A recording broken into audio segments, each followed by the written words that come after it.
বুঝলাম না তোর কথা। রিহানের সাথে অয়ন্তী মায়ের বিয়ে হয়নি, বরং জাহিনের সাথেই বিয়ে হয়েছে। তাই আপা, তুমি কিছু না জেনে এসব আজে বাজে কথা বলে এত সুন্দর পরিবেশটা নষ্ট করো না।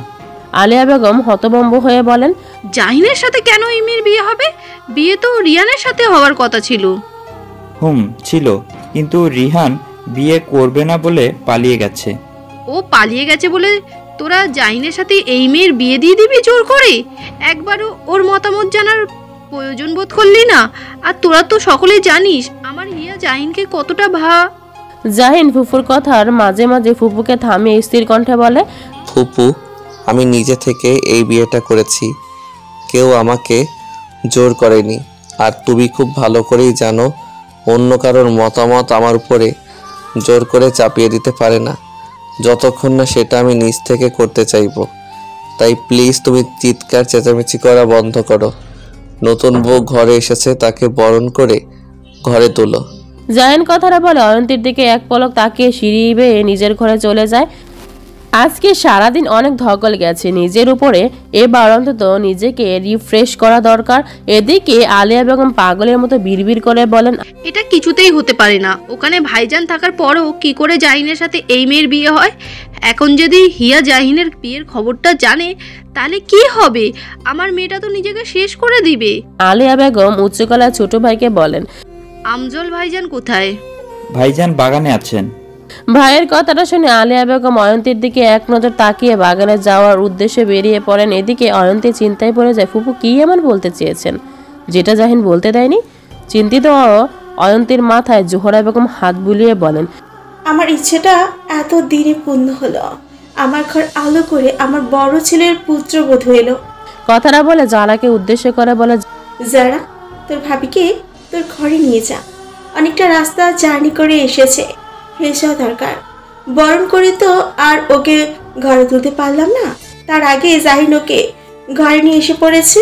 যারা অয়ন্তীর হাত ধরে বলে, চলো ভাবি, আজকের রাতটা আমার সাথে থাকবে। আগামীকাল থেকে তুমি সারা জীবনের জন্য ভাইয়ার ঘরে থাকবে, বুঝলে?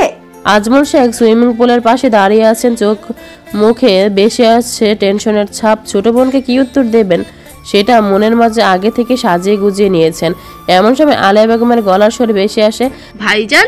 আজমল শেখ বোনের গলা শুনে জোরে নিঃশ্বাস ছেড়ে নিজেকে শান্ত রেখে বলেন, বলুন। আপনি আমার দিকে ফিরে কথা বলুন। কি হয়েছে? আপনি আমায় কথা দিয়েছিলেন ভাইজান আমার হিয়ার সাথে জাহিনের বিয়ে দেবেন, কিন্তু এটা কি করে হলো? আপনি ওই স্থানে উপস্থিত থাকার পরেও? আজমল শেখ বোনকে বোঝানোর স্বরে বলেন, দেখ আলেহা, পরিস্থিতি তখন এতটা খারাপ ছিল যে এছাড়া আর কোনো উপায় ছিল না আমাদের হাতে।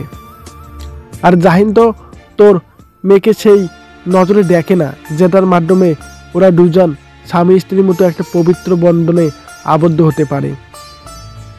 তুই সেটা খুব ভালো করে জানিস। আপনি আমায় কথা দিয়েছিলেন ভাইজান, সেই কথা আপনি রাখতে পারেননি। এখন যদি আমার মেয়েটা কিছু করে বসে তাহলে? যা হয় ভালোর জন্যই হয়। আলেহা, তোর মেয়েকে বোঝা, আশা করি ওকে বোঝালে সবটা বুঝবে। ও এতটাও অবুঝ নয়।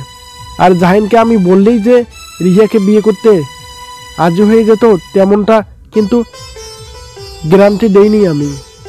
আমি বলেছিলাম আমি চেষ্টা করব, কিন্তু ওরা এর আগেই তো এসব কিছু হয়ে গেল যেটা আমাদের কারো হাতেই ছিল না। কথাটা বলে আজমল শেখ চলে যান। আলিয়া বেগম ভাইকে কিছু বলতে গিয়ে বলতে পারেন না। উনি জানেন জাহিন কোনোদিন হিয়াকে বিয়ে করতে রাজি হতো না, কিন্তু তারপরও মেয়ের মুখের দিকে তাকিয়ে শেষ চেষ্টা করতে চেয়েছিলেন।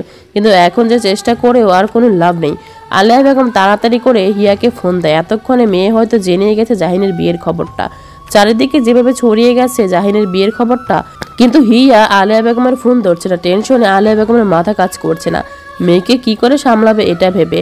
অয়ন্তী ফ্রেশ হয়ে জামদানির মাঝে লাল টুকটুকে একটা শাড়ি পরেছে, একেবারে মনে হচ্ছে যেন সদ্য ফুটন্ত লাল গোলাপ। যারা অয়ন্তীর দিকে মুগ্ধ নয়ন তাকিয়ে বলে, ভাবি তোমাকে খুব সুন্দর লাগছে। অয়ন্তী যারার কথায় লাজুক হাসি দেয়। যারা অয়ন্তীর কাছে এসে অয়ন্তীর হাত ধরে বেডে বসাতে যারার পায়ের সাথে অয়ন্তীর পা লাগতে অয়ন্তী ব্যথায় কুকড়ে ওঠে। অয়ন্তীর আর্তনাদ শুনে যারা অস্থির হয়ে বলে, সরি ভাবি, আমি আসলে বুঝতে পারি নাই। অয়ন্তী দাঁতে দাঁত চেপে ব্যথা সহ্য করে বলে, আমি ঠিক আছি যারা। তুমি একটু বসো, ভাইয়ার কাছ থেকে ব্যথার ওষুধটা নিয়ে আসি, না হলে হয়তো রাতের মাঝে ব্যথাটা বাড়তে পারে। যারা অয়ন্তীকে কিছু বলার সুযোগ না দিয়ে চলে যায়। জাহিন সবেমাত্র শাওয়ার নিয়ে বের হয়েছে, আয়নার সামনে দাঁড়িয়ে ভেজা চুলগুলো ঠিক করছে আর মনে মনে ভাবছে আজকে কি থেকে কি হয়ে গেল তার সাথে। যে কোনো দিন বিয়ে করবে না বলে ভেবেছিল, সে আজ থেকে বিবাহিতা ভাবতেই হাসি পাচ্ছে জাহিনের। তবে জাহিন নিজের সর্বোচ্চটা দিয়ে চেষ্টা করবে এই পবিত্র বন্ধনটাকে আগলে রেখে একটা স্বাভাবিক সম্পর্ক গড়ে তুলতে। ফোনের কর্কশ শব্দ শুনে জাহিন নিজের ভাবনা থেকে ফিরে আসে। ফোনের স্ক্রিনে তাকিয়ে দেখে নুহাস কল করেছে। জাহিন কানের কাছে ফোনটা নিয়ে হ্যালো বলতে নুহাস ভরাট গলায় বলে, ভাই নিউজটা কি সত্যি যেটা চারদিকে ছড়িয়েছে? তার মানে তুমি সত্যি বিয়ে করেছো? আর রিহানও কোথায় আছে? জানি না। খোঁজ করোনি? না। কেন? এসব কথা বাদ দে নুহাস, ওখানে কি খবর সেটা বল। সবকিছু সেট করা হয়ে গেছে, আমি আগামীকাল সবকিছু শেষ করে রাতের মাঝে ফিরে আসবো। জাহিন কিছু বলতে যাবে তখন জারার কণ্ঠ ভেসে আসে, ভাইয়া ভিতরে আসবো? জাহিন কলটা কেটে জারাকে বলে, আয়। যারা ঘরের ভিতরে ঢুকে বলে, ভাইয়া অয়েন্টমেন্টটা দিবে, ভাবির পায়ে মালিশ করা দরকার। জাহিন চিন্তিত হয়ে বলে, ওনার পায়ের ব্যথাটা কি বেড়েছে? সামান্য একটু, ওষুধ দিলে ঠিক হয়ে যাবে। জাহিন নিচের ঠোঁট কামড়ে বলে, ও দেখ ড্রয়ারে আছে। যারা এগিয়ে যায় ড্রয়ারের দিকে, কিন্তু কারো নাম শুনে সহসা থেমে যায় পা দুটো। জাহিনের মুখে নুহাসের নামটা শোনা মাত্র জারার বুকটা ধক করে ওঠে, কিন্তু মুহূর্তের মাঝে মনটা খারাপের পরিণত হয় এটা ভেবে যে এই 5 দিনের মাঝে নুহাসকে এতগুলো কল দিয়েছে সে, কিন্তু একটা কলও কি ধরতে পারল না নুহাস? এতটাই ব্যস্ত থাকে নাকি এই ব্যস্ততা শুধু মাত্র তার জন্য আর তাকে অবহেলা করার জন্য? যারা কিভাবে দাঁড়িয়ে থাকতে দেখে জাহিন বলে, কিরে এভাবে দাঁড়িয়ে আছিস কেন? যারা ভাইয়ের কথার উত্তর না দিয়ে তাড়াতাড়ি করে অয়েন্টমেন্টটা নিয়ে ঘর থেকে বের হয়ে পড়ে। জাহিন বড্ড অবাক হয় বোনের করা আচরণ দেখে। এদিকে নুহাসও কিছু না বলে ধুম করে ফোনটা কেটে দেয়। মানে জাহিন যেন একটা গোলক ধাঁধার মাঝে পড়ে যায়। নুহাস ফোনটা সোফার উপর রেখে চোখ বন্ধ করে মাথাটা সোফাতে হেলিয়ে দেয়। আজ 5 দিন পর মেয়েটির কণ্ঠ শুনতে পেল নুহাস। 5 দিন ইচ্ছে করে নুহাস জারার কল ধরেনি। যারা যে নুহাসকে ভালোবেসে সেটা নুহাস অনেক আগে থেকে টের পেয়েছিল, কিন্তু নিজের মনের ভুল ভেবে সবটা উড়িয়ে দিয়েছিল। কিন্তু যতদিন যাচ্ছিল তত জারার কার্যক্রম আর একটা ডায়েরি পড়ে নিশ্চিত হলো যারা তাকে ভালোবাসে। কিন্তু নুহাস যে মানুষটাকে নিজের করে কোনোদিন পেতে পারবে না, সেই মানুষটার প্রতি মায়া বাড়াতে চায় না। তারপর থেকে শুরু হয় জারার প্রতি নুহাসের অবহেলা। যারা যে নুহাসের অবহেলার জন্য কষ্ট পায় সেটা নুহাস খুব ভালো করেই বুঝতে পারে। কিন্তু নুহাসের হাত পা বাঁধা চাইলেও জারার ভালোবাসার ডাকে সে সারাতে পারবে না। যারা মুখটা মলিন করে নিজের ঘরে ঢুকে অয়ন্তী জারার মলিন মুখ দেখে বলে, কি হয়েছে যারা? ভাবির কথা শুনে যারা মুচকে সে অয়ন্তীর কাছে এসে বসে বলে, কিচ্ছু হয়নি ভাবি, তুমি ওয়েন্টমেন্টটা লাগিয়ে নাও, না হলে সময়ের সাথে সাথে ব্যথাটা আরো গাঢ় হতে শুরু করবে। অয়ন্তী জারার কাছ থেকে অয়েন্টমেন্টটা নেয়, কিন্তু অয়ন্তীর ঠিক ভালো টেকছে না জারাকে দেখে। একটু আগ পর্যন্ত যে মেয়েটা হাসি খুশি ছিল আর এখন কি এমন হলো এতটুকু সময় মধ্যে যে এভাবে ঘুমড়ে গেছে। অয়ন্তী অয়েন্টমেন্টটা পায়ে লাগিয়ে রাখবে, ঠিক সেই সময় চিৎকার চেঁচামেচির আওয়াজে ভেসে আসে নিচ থেকে। অয়ন্তী স্পষ্ট বুঝতে পারছে জাহিনকে নিয়ে কিছু একটা বলছে মেয়েলি কণ্ঠের মালিক, কিন্তু এটা কে বুঝতে পারছে না মেয়েটি যে এইভাবে চিৎকার করছে। অয়ন্তী না বুঝলেও যারা খুব ভালো করে বুঝতে পারছে চিৎকার করে কথা বলেন মালিকটাকে। যারা অয়ন্তীকে বলে, ভাবি তুমি বসো, আমি আসছি। কথাটা বলে যারা দ্রুত পায়ে বের হয়ে যায় রুম থেকে। অয়ন্তী কিছুক্ষণ বসে থেকে ধীর পায়ে হেঁটে রুম থেকে বের হয়ে করিডোরে এসে রেলিং এর পাশে দাঁড়িয়ে নিশ্চে তাকাতেই চমকে যায়। জাহিনের এক হাত আঁকড়ে ধরে একটা মেয়ে অজরে কান্না করছে, আর এদিকে জাহিনের চোখে মুখে দেখেই বোঝা যাচ্ছে খুব বিরক্ত হয়ে আছে সে, যে কোনো সময় হয়তো বোমা ফেটে যেতে পারে। অন্যদিকে মেয়েটি বারবার করে বলছে, কেন করলে এমনটা জাহিন ভাই আমার সাথে? কেন করলে? তুমি তো জানতে আমি তোমাকে ভালোবাসি, তারপরও এটা কি করে করলে আমার সাথে? বাড়ির সবাই হিয়া আর জাহিনকে ঘিরে দাঁড়িয়ে আছে, কিন্তু কেউ কিছু বলছে না। জাহিনও চুপচাপ দাঁড়িয়ে আছে। জাহিনকে এভাবে চুপ মেরে থাকতে দেখে হিয়া আলেয়া বেগমকে বলে, মা, জাহিন ভাইকে কিছু বলতে বলো, এভাবে কেন চুপ করে দাঁড়িয়ে আছে? আমার প্রশ্নের উত্তর দিতে বলো। আলেয়া বেগম মেয়েকে বোঝানোর স্বরে বলে, হিয়া মা আমার, পাগলামো করিস না, একটু শান্ত হ। মায়ের কথা শুনে হিয়া যেন আরো তেতে ওঠে আর উচ্চ স্বরে চেঁচিয়ে বলে, না, আমি শান্ত হব না। জাহিন ভাইকে উত্তর দিতে হবে, কেন আমার সাথে এমনটা করলো। এতক্ষণ চুপ থাকা জাহিন শান্ত গলায় বলে, হাতটা ছাড় হিয়া। না, ছাড়বো না আমি তোমার হাত, আমি সারা জীবন ধরে রাখবো তোমার হাত। জাহিন এবার আর সহ্য করতে না পেরে জোর গলায় ধমকের স্বরে বলে, ছাড়তে বলছি আমি তোকে আমার হাতটা হিয়া। হিয়া জাহিনের এমন চিৎকার করা দেখে কেঁপে ওঠে আর সাথে সাথে জাহিনের হাতটা ছেড়ে দিয়ে ভয়ে 2 কদম পিছিয়ে যায়। জাহিন জোরে নিঃশ্বাস ছেড়ে অনামিকার আঙ্গুল দ্বারা বা চোখের ভ্রুটা চুলকিয়ে রাগটা কন্ট্রোল করার চেষ্টা করে। এটা জাহিনের মুদ্রা দোষ, যখনই রাগ উঠবে তখনই এমনটা করবে। চারিদিকে পিনপিন নীরবতা বজায় করছে, কারো মুখে কোনো কথা নেই, শুধু বেশি আসছে হিয়ার নাক টানার শব্দ।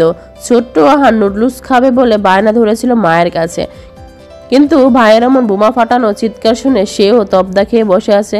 নুডলস খাওয়ার কথা হয়তো সে ভুলেই গেছে। জাহিন চোখ বন্ধ করে ঢুক গেলে ফুফুর দিকে তাকিয়ে বলে, ফুপু, তোমার মেয়েকে সভ্যতা শেখাও। এর পরের বার যদি ও এইরকম অসভ্যতামো করে আমার সাথে, তাহলে কিন্তু আমার মুখ কথা বলবে না, আমার হাত চলবে। তখন কিন্তু এই বিষয় নিয়ে তুমি বাড়াবাড়ি করতে পারবে না, বলে দিলাম আমি।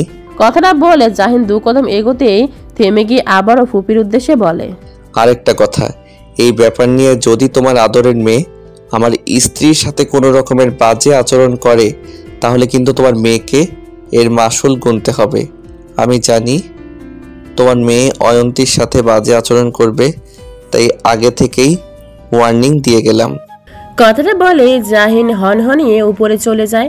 এদিকে অয়ন্তী হতবাক হয়ে তাকিয়ে দেখছে জাহিনের করা কার্যক্রমগুলো।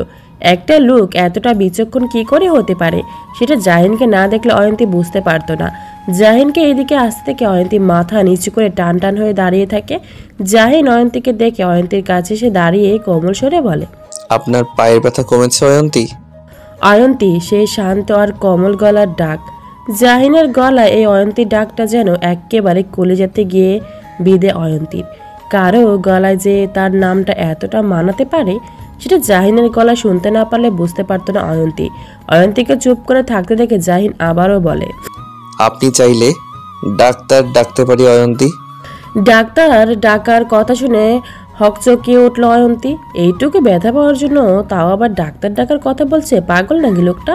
অয়ন্তী মাথা তুলে জাহিনের দিকে তাকিয়ে বলে, না না, ডাক্তার ডাকার কোনো দরকার নেই, আমি ঠিক আছি। ঠিক আছে, তাহলে বিশ্রাম নিন গিয়ে। অয়ন্তী পা বাড়িয়ে যেতে নিবে তখনই জাহিন বলে, শুনুন।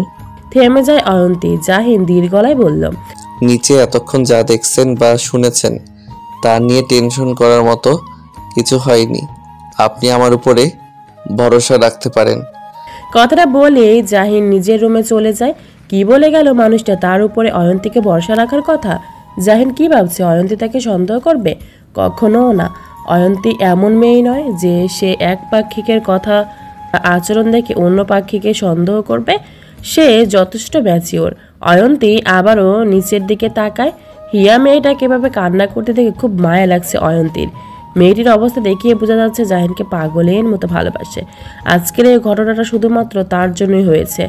জাহিন যদি ওকে বিয়ে না করতো তাহলে হয়তো এমনটা হতো না। সবাই হিয়াকে বোঝানোর চেষ্টা করছে, কিন্তু হিয়া শুধু মাথা নাড়িয়ে না বলে যাচ্ছে। হঠাৎ করে হিয়া উপরের দিকে তাকায়। হিয়ার তাকানো দেখে অয়ন্তী ভরকে যায়। হিয়ার চোখ দুটো রক্ত লাল বর্ণ হয়ে আছে অতিরিক্ত কান্না করার জন্য। আর তা উপরে অয়ন্তীর দিকে এমনভাবে রাগে চোখে তাকিয়েছে যে অয়ন্তী কিছুটা ভয় পেয়ে যায়। অয়ন্তী আর এক মুহূর্ত এখানে না থেকে ব্যথা পা নিয়ে দ্রুত কদমে রুমে চলে আসে। আর এদিকে হিয়া দাঁতে দাঁত চেপে নাকের পাটা ফুলিয়ে বলে, যে আমার জাহিন ভাইকে আমার কাছ থেকে কেড়ে নিয়েছে তাকে এর মাসুল গুনতে হবে। জাহিন ভাইকে পায় কিংবা না পায়, কিন্তু তোমার সাথে আমার ফাইট ঠিকই হবে। জানে তোমার এতে কোনো প্রকার দোষ নেই, কিন্তু এটা আমি মেনে নিতে পারছি না, আর হয়তো মেনে নিতে পারবো না।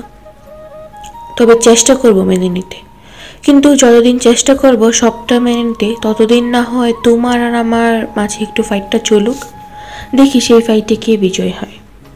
অয়ন্তী রুমে এসে জোরে নিঃশ্বাস ছাড়ে।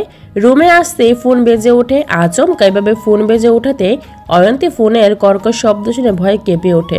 নিজেকে অয়ন্তী স্বাভাবিক করে দেখে মামনি ফোন করেছে। অয়ন্তী কানের কাছটায় ফোন নিয়ে বলে, হ্যালো মামনি। ফোনের অপর প্রান্ত থেকে ফাতেমা আক্তার ভারাক্রান্ত গলায় বললেন, কি করছিস মা?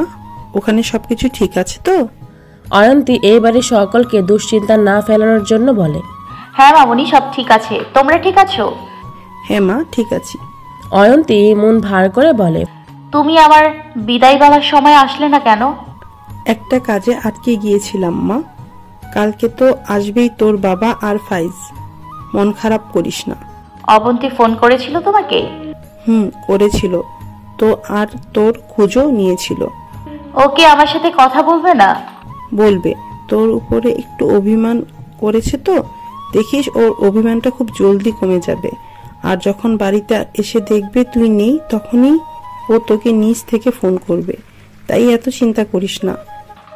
ওর পরীক্ষা কেমন হয়েছে? বলল তো, ভালো হয়েছে। আচ্ছা রাখি রে মা, অনেক কাজ পড়ে আছে। ফাতেমা আক্তার ফোন কেটে দেন। অয়ন্তী কিছুক্ষণ একাই বসে থাকে। এর কিছুক্ষণ পর যারা আসে হাতে করে 2 থালা খাবার নিয়ে। খাবারের থালা দুটি টি টেবিলের উপরে রেখে যারা বলে, ভাবি আজকে আমি আর তুমি একসাথে খাবো। খেতে ইচ্ছে করছে না যারা? তা বললে কি করে হয়? কিছু তো খেতেই হবে, না হলে মা আমাকে আস্ত রাখবে না। হ্যাঁ। এমন সময় আহান আসে হাতে 1 বাটি নুডলস নিয়ে আর খেতে খেতে বলে, ভাবি তুমি বরং নুডলস খাও, আমার সাথে খুব মজা হয়েছে। মা খুব ভালো নুডলস রান্না করে। যারা কপট রাগ দেখিয়ে বলে, এই আহার তুই যা তো এখান থেকে। আর তুই কয় বেলা নুডলস খাওয়া লাগে বলতো? সকালে একবার খেলি আর এখন আরেকবার। আর চাচিকেও বলি হারি, তুই চাইতে নুডলস বানিয়ে দেয় কেন তোকে? তোমার সমস্যা কি আমি নুডলস খেলে? তুমি জানো না আমি হচ্ছি মায়ের একমাত্র আদরের ছেলে, তাই আমি যা চাই তাই দেয়। আর বাড়ির সবাই তোমার থেকে আমাকে বেশি আদর করে বলে তুমি কি হিংসা করো আমাকে? যারা বেঞ্চি কেটে বলে, তোকে হিংসা? তাও আবার আমি? তুই তো আমার হাঁটুর বয়সী, তোকে আমি কোন দুঃখে হিংসা করতে যাব? অদ্ভুত ব্যাপার স্যাপার। পৃথিবীতে আরো কত কিছু যে শুনতে হবে আমাকে। থাক, তোমাকে আর ঢং করতে হবে না আমার সামনে। অয়ন্তী শুধু অবাক হয়ে 2 ভাই বোনের ঝগড়া দেখছে। যারা মেকি হাসি দিয়ে আহানের পাশে বসে বলে, আহান ভাই আমার। আহান গম্ভীর গলায় বলে, কি হয়েছে? বলছিলাম নুডলস কি আরো আছে? আহান কিছুক্ষণ চুপ মেরে বসে থেকে শরীর দুলাতে দুলাতে বলে, আছে তো, যাও কিচেনে গিয়ে দেখো। সত্যি বলছিস তো? হ্যাঁ সত্যি বলছি। যদি মিথ্যে কথা বলিস তো তোর খবর আছে বলে দিলাম। যারা কিচেনে যাওয়ার উদ্দেশ্যে চলে যায়। আহানের চোখে মুখে ফুটে ওঠে দুষ্টুমির হাসি। অয়ন্তীর আহানের চেহারা দেখে বলে, আহান তুমি মিথ্যে কথা বললে কেন? আহান অয়ন্তীর দিকে তাকিয়ে বলে, জানো ভাবি, বাড়ির সবাই আমাকে বেশি বেশি আদর করে দেখে আপু খুব হিংসে করে আমাকে। কিন্তু তুমি বুঝলে কি করে যারা তোমাকে হিংসে করে? আপুর চোখ মুখ দেখলেই বোঝা যায়। জানো সবাই কেন আমাকে বেশি আদর করে? কেন বেশি আদর করে? আমার একটা বড় ভাইয়া ছিল, কিন্তু ভাইয়াটা আমাদের সবাইকে একা রেখে পরপারে চলে গেছে। এরপরে এত বছর পরে আমি আমার মায়ের কোলে আলো করে আসলাম, তাই তো সবাই আমাকে বেশি আদর করে। আহানের কথা শুনে অয়ন্তী ভাবনায় পড়ে যায়। তার মানে সে একবারের আরও একজন ছেলে ছিল, কিন্তু কি করে মারা গেল? অয়ন্তী কোমল গলায় আহানকে বলে, উনি কি করে মারা গেছেন আহান? আহান মুখ দিয়ে চ জাতীয় শব্দ উচ্চারণ করে বলে, তা তো জানি না। এমন সময় নিচ থেকে যারার চিৎকার বেশি আসে। আহানকে বকতে বকতে আসছে। আহান তাড়াতাড়ি বিছানা থেকে নেমে বলে, আমি পালাই, না হলে এই হিংসুটে নারী আমাকে মেরেই ফেলবে। আহান নুডলসের বাটি নিয়ে দৌড়ে বের হয়ে যায় রুম থেকে। আহানকে বাইরে দেখতে পেয়ে যারা বলে, এই হাত দাঁড়া বলছি। আহানকে আর কে পায়, নিজের ঘরে ঢুকে দরজার সিটকানি লাগিয়ে দেয়। আর এদিকে যারা বকেই যাচ্ছে আহানকে, আর আহান ঘরের ভেতর থেকে চেঁচিয়ে বলে, এতই যখন শখ নুডলস খাওয়ার হিংসুটে নারী, তাহলে নিজে বানিয়ে খাও গিয়ে, আমারটার দিকে বদনজর দাও কেন? যারা বকতে বকতে নিজের রুমে ঢুকে। আর অয়ন্তী বলে, আহান খুব দুষ্টু তাই না? ভীষণ দুষ্ট। ওর সব দুষ্টমি আমি ফেস করি জানো। সবে তো এলে এই বাড়িতে, ওর দুষ্টুমি দেখতে দেখতে ক্লান্ত হয়ে যাবে। কিন্তু ও ক্লান্ত হবে না। আসলে কি বলো তো, কথায় আছে না, আদরে বাদর হয়ে যায়। ও হচ্ছে একটা বাদর। অয়ন্তী আহানের বলা কথাটা বলতে গিয়েও থেমে যায়। সবেমাত্র এই বাড়িতে এসেছে, এখন 24 ঘন্টা পার হয়নি। এখনই যদি এইসব জিজ্ঞেস করে তাহলে ব্যাপারটা খুব খারাপ দেখায়। নিশুতি রাত, সবাই গভীর ঘুমে আচ্ছন্ন, কিন্তু একজনের চোখে ঘুম নেই। তার অতি প্রিয় একজনের মানুষের কথা বারবার মনে পড়ছে, যাকে চাইলেই ছুতে পারবে না, চাইলেও তার সাথে মজার ছলে মারামারি করতে পারবে না, চাইলেও তার কণ্ঠ শুনতে পারবে না। এই না পারাটা যেন জাহিনের হৃদয়কে প্রতি মুহূর্তে ক্ষত বিক্ষত করে। জাহিন বন্ধ এক কক্ষে সাদা দেয়ালটাতে টানানো বড় একটা ফ্রেম করা ছবির সামনে দাঁড়িয়ে আছে, পকেটে 2 হাত গুজে। কিছুক্ষণ নিচের দিকে তাকিয়ে ছবিটির দিকে তাকায় জাহিন। ছবিতে থাকা একজন সুদর্শন পুরুষ মানুষ হাস্যজ্জ্বল চেহারার তাকিয়ে ছবিটির দিকে তাকায় জাহিন। ছবিতে থাকা একজন সুদর্শন পুরুষ মানুষ হাস্যজ্জ্বল চেহারায় তাকিয়ে আছে। জাহিন দড়া গলায় বলে, কেমন আছো ভাইয়া? জানি তুমি খুব ভালো আছো, কিন্তু আমি ভালো নেই, ভালো থাকতে পারি না। যখনই তোমার কথা মনে পড়ে তখনই বুকের মাঝে এক অসহ্য রকমের যন্ত্রণা অনুভব করি। জাহিন কথাটা বলে থামে, কিছুক্ষণ চুপ থেকে হাসি হাসি মুখে বলে, জানো ভাইয়া, আমি বিয়ে করেছি। তুমি বলতে না তোমার আগে আমার বিয়ে হবে। দেখো, সত্যি সত্যি তোমার আগে আমার বিয়ে হয়ে গেছে। তুমি দেখছো তো উপর থেকে সবটা? অবশ্যই দেখছো, আমি জানি সেটা। তোমার নিশ্চয়ই এখন খুব হিংসা হচ্ছে, তাই না? তোমার আগে আমি বিয়ে করে ফেলেছি দেখে। জাহিন আবারও থামে, কিছুক্ষণ চুপ থেকে দুর্বল গলায় বলে, খুব মনে পড়ে তোমাকে খুব। কেন আমাদের একা রেখে চলে গেলে চিরকালের জন্য? কেন একবারও কি চেষ্টা করা যেত না নিজেকে রক্ষা করার? হয়তো করেছিলে, কিন্তু পারোনি। বলতে বলতে জাহিনের গাল বেয়ে 2 ফোঁটা নোনা জল গড়িয়ে পড়ে। হাত বাড়িয়ে ভাইয়ের ছবিটাতে হাত বুলিয়ে মাথাটা হেলিয়ে দিয়ে চোখ বন্ধ করে নিয়ে দীর্ঘ নিঃশ্বাস ছাড়ে।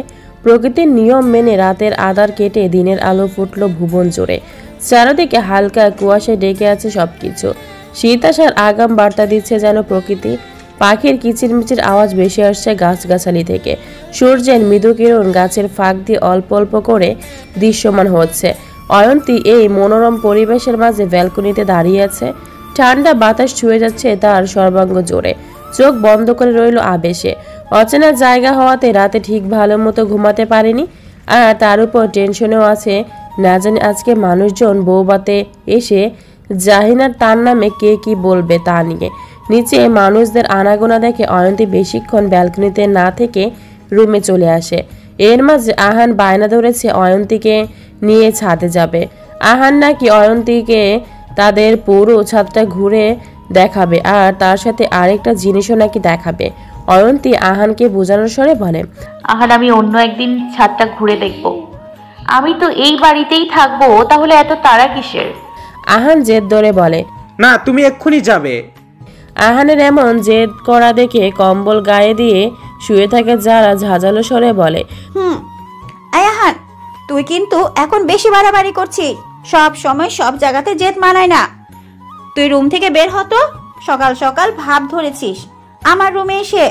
আহান জোরে চিৎকার করে বলে, সকালে কোথায়? ঘড়িটা 8টা বাজে, আর বাড়ির সকলেই উঠে গেছে, শুধু তুমি ছাড়া। যারা তড়িৎ ব্যাগে শোয়া থেকে উঠে বসে। আহানকে রাগী গলায় কিছু বলতে যাবে, কিন্তু পরক্ষণে নিজের রূপ পরিবর্তন করে নরম গলায় বলে, আহান ভাই আমার, দেখ, ভাবি হচ্ছে এই বাড়ির নতুন বউ। এখন ভাবি যদি ছাদে যায় তাহলে বাড়ির সবাই খুব খারাপ ভাববে। না, কেউ খারাপ ভাবে না। যারা এবার বেড থেকে নেমে ভাইয়ের দিকে তেড়ে এসে রেগে উঁচু গলায় বলে, আহান, এবার কিন্তু বেশি বাড়াবাড়ি হচ্ছে বলে দিলাম। আহান দিল ফুস করে কেঁদে, কিন্তু চোখে কোনো পানি নেই। এটা হচ্ছে এক প্রকার কুমিরের কান্না, যেটা আহান প্রায়ই করে থাকে। আহান চোখ ডলতে ডলতে বলে, তুমি আমাকে বকা দিলে তো আমি চাচুর কাছে তোমার নামে বিচার দিব। যা বাবার কাছে গিয়ে আমার নামে নালিশ কর, আর তাতে আমারই বা। যারা কথাটা বলতে গিয়ে থেমে যায়। ভাবির দিকে তাকিয়ে মেকি হাসি দিয়ে বলে, তাতে আমার কিছু যায় আসে না, যা মন চায় তাই কর। কথাটা বলে যারা হনহনিয়ে ওয়াশরুমে চলে যায় ফ্রেশ হতে। দিন দিন এই ছেলের বায়না বেড়েই চলেছে, যত বড় হচ্ছে তত যেন বাচ্চায় পরিণত হচ্ছে। আর তাকে নিয়ে বাড়ির সকলের কত মাতামাতি, একেবারে অসহ্যকর। অয়ন্তী আহানের হাতটা ধরে বলে, আহান আমরা অন্যদিন যাব ছাদে, কেমন? আহান ঠোঁট ফুলিয়ে বলে, আজকে গেলে কি হবে জানো? ছাদে না ভাইয়ার মানে জাহিন ভাইয়ের একটা জিনিস আছে যেটা আকাশে উড়ে। অয়ন্তী ব্রু কুচকিয়ে বলে, আকাশে উড়ে? হ্যাঁ। অয়ন্তীর দেখার কৌতূহল জাগে, কি এমন জাহিনের জিনিস আছে যেটা আকাশে উড়ে? অয়ন্তী আহানকে আবারও প্রশ্ন করে, কি জিনিস আহান? এটা বলবো না, তুমি দেখতে চাইলে ছাদে চলো। অয়ন্তী কিছুক্ষণ চুপ থেকে বলে, আচ্ছা চলো। সত্যি তুমি দেখবে? তাহলে চলো। একটু আগে যে ছেলের মনে বৃষ্টি নেমেছিল সেই ছেলের মনে রংধনুর উদয় হয়ে গেছে নিমিষে। অয়ন্তী আহানের খুশি দেখে মুচকি হাসে। মনে পড়ে যায় ফাইজের কথা, ও তো অনেক বায়না ধরতো তার কাছে, আর এখানে এসে আহানও বায়না ধরছে তার কাছে। আহান খুশিতে গদগদ হয়ে বলে, চলো চলো। আহান বলছিলাম বাইরে কেউ আছে কিনা আগে দেখে আসো। কেউ নেই, সবাই কাজে ব্যস্ত। আহান অয়ন্তীকে টানতে টানতে রুম থেকে বের হয়ে অর্ধেক সিঁড়ি পর্যন্ত আসতেই বলে ওঠে, এরি একটা ভুল হয়ে গেছে। অয়ন্তী চিন্তিত হয়ে বলে, কি ভুল? তুমি যাও, আমি এক্ষুনি আসছি। আহান শোনো আমার কথাটা। আহান অয়ন্তীর ডাক শুনল না, নাচতে নাচতে সিঁড়ি বেয়ে চলে গেল। অয়ন্তীর আর কি করার, সে ধীরে ধীরে সিঁড়ি বেয়ে উপরে উঠছে। কিছুটা ভয়ও কাজ করছে, কেউ যদি দেখে ফেলে তাহলে। এদিকে আহানকে এভাবে ছুটে আসতে দেখে জাহিন বলে, এই আহান, এভাবে দৌড়াচ্ছিস কেন? যদি পড়ে যাস তাহলে কি হবে? আসতে যা। কে শুনে কার কথা? আহান দৌড়ে নিজের ঘরে ঢুকে পড়ে। জাহিন দীর্ঘ নিঃশ্বাস ছেড়ে ছাদের সিঁড়ির দিকে এগিয়ে যায়। অর্ধেক সিঁড়ি পর্যন্ত এসে অয়ন্তীকে দেখে চমকে যায়। এ মেয়ে এখানে কি করছে এত সকালে? একা একা তো আসার কথা নয়, এটা নিশ্চয়ই আহানের কাজ। আর পথ আহানের সাথে দেখা হওয়াতে আরও শিওর হলো জাহিন। এদিকে অয়ন্তী ছাদের দরজা খোলার সাথে সাথে কতগুলো পাখি উড়ে যায়। আকস্মিক এমনটা হওয়াতে অয়ন্তী ভয় পেয়ে পিছু হাঁটে। জাহিন তা দেখে দ্রুত পায়ে বড় বড় কদম ফেলে সিঁড়ি বেয়ে অয়ন্তীকে এসে পেছন থেকে জড়িয়ে ধরে। অয়ন্তী তো ভেবেই বসেছিল আজকেও সিঁড়ি থেকে পড়ে এক আশ্চর্যজনক ইতিহাস গড়বে, যে নতুন বউভাতের দিন সিঁড়ি থেকে পড়ে কোমর ভেঙে ফেলেছে। অয়ন্তী ভয়ে চোখ বন্ধ করে আছে, ভয় যেন মনে হচ্ছে সকল ইন্দ্রিয় কাজ করা বন্ধ করে দিয়েছে। সে কি বেঁচে আছে নাকি মরে গেছে? অয়ন্তী আস্তে আস্তে চোখ মেলে তাকে জাহিনকে চোখের সামনে দেখে চোখ দুটো বড় বড় করে ফেলে। না চাইতে ঠোঁট দুটো আগলা হয়ে যায়। জাহিনের ভীষণ হাসি পাচ্ছে অয়ন্তীর এমন প্রতিক্রিয়া দেখে। জাহিন অয়ন্তীকে সোজা করিয়ে দাঁড় করাতে যাবে এমন সময় আহান বলে, ভাইয়া ভাবি ইসমাইল।